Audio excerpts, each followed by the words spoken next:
ikkita inson bor. Ikkita inson bor. Oxirgi gapim shu. Ikkita inson bor.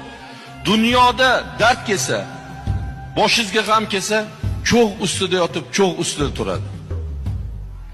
Agar kasal bo'lsangiz, bolamga bergan dardingni menga bersang bo'lmasmidi deb otangiz bilan onangiz so'raydi. Xotiniz aytmaydi, do'stingiz aytmaydi. Erimga bergan dardni menga bergin, oshnamga, o'rtog'imga bergan dardni menga bergin demaydi. Agar farzand o'lib qolsa, Allohim bolamni jonini olguncha menikini olsang bo'lmasmidi deydi. Uni ona bilan ota aytadi. Hech qachon xotiningiz aytmaydi. Ey Parvardigor, elimni jonini olguncha menikini olsang bo'lmasmidi demaydi. O'rtog'iz aytmaydi. Mana men deb turgan o'rtog'iz aytmaydi. O'rtog'imni jonini olguncha menikini olsang bo'lmaydi. Mana shundoq jonini fido qiladigan insonlardan bizlarni voz kechirgan, bizlarni yuz o'girtirgan ayol hech qachon fazilatli bo'lmaydi. Alloh taolo hammamizdan rozi bo'lsin. Assalomu alaykum va rahmatullohi va barakatuh.